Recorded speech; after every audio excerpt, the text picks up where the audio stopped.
नमस्कार, आप देख रहे हैं TV1 इंडिया न्यूज, आजाद भारत की आवाज। मैं हूं अरीशा सिद्दीकी। आइए देखते हैं आज की ताजा खबरें।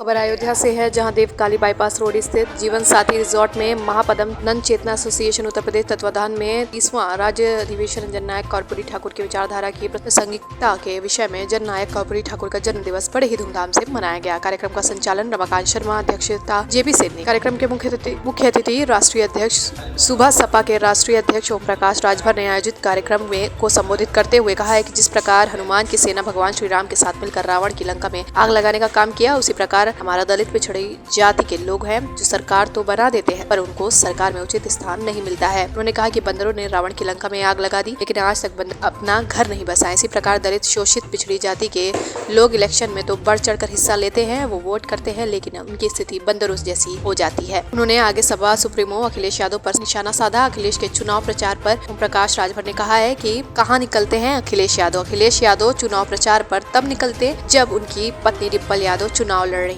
थी। आजमगढ़ गए नहीं, आगरा गए नहीं, गोला उपचुनाव में गए नहीं, प्रचार कर रहे थे मैनपुरी व इटावा तो उनका घर ही है।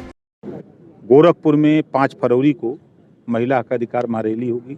पूरे 18 मंडल में इसको हम चला रहे हैं और लोगों को अपने साथ जोड़ रहे हैं। और बड़ी तेजी से महिलाओं में एक बात बड़ी तेजी से फैल रही है कि महिलाएं शराबबंदी से बहुत दुखी हैं। शराबबंदी को लेकर के वो निकल पड़ी हैं घरों से। 50% आबादी के हिसाब से वो कहती हैं कि लोकसभा विधानसभा में 50% हमारा रिजर्वेशन दो, नौकरियों में 50% हमको हिस्सेदारी दो, शिक्षण संस्थाओं में चाहे प्राइवेट हो चाहे सरकारी 50% दो। उसके लिए बड़ी संख्या में लोग घरों से निकल करके कार्यक्रमों में शामिल हो रही हैं। गठबंधन किसी होगा 2024 में आपका? देखिए, देश गठबंधन से जूझ रहा है और गठबंधन चुनाव के 4 महीना 5 महीना पहले होते हैं, 2 साल पहले नहीं हुआ है। कोई भी गठबंधन देखें, चाहे सपा बसपा गठबंधन हो, चाहे सपा कांग्रेस का हो, चाहे सपा RLD का हो, चाहे सपा बसपा का हो, सब 5 महीना 6 महीना पहले। तो टाइम आई तो देखल जाई। सर, सबसे अयोध्या में ये बानर का उदाहरण से क्या तात्पर्य है आपका? अति पिछड़े जो इनकी आबादी 40% है, ये जिस तरह बानर ने भगवान राम की मदद की, लेकिन इनकी व्यवस्था नहीं हो पाई आज तक, न रहने की न खाने की। उसी तरह ये 40% आबादी वाले लोग कभी कांग्रेस, कभी सपा, कभी बसपा, कभी भाजपा, सबकी मदद करते हैं, लेकिन इनकी व्यवस्था शिक्षा, स्वास्थ्य और रोजगार की नहीं कर पाते हैं। भी तो कहते हैं कि वो बांट रही है पार्टी और रामचरितमानस को बैन कर देना चाहिए, उसका तो आपने विरोध किया है। नहीं, तो हम उनके बयान का कहाँ समर्थन करते हैं। देखिए, जब बसपा में थे तो 4 बार मंत्री थे, तब याद नहीं आया वो चौपाई वो दोहा। जब बसपा की सरकार जाने लगी तो जब देख लिया उन्होंने कि अब सरकार नहीं बननी है, तब रामम शरणम गच्छामि, तब राम की शरण में चले गए और उस ग्रंथ पे उन्होंने माला चढ़ाया। माला चढ़ा करके बेटी को सांसद बना लिया, अपने मंत्री बन गए। 5 साल तो ये बात याद नहीं आई।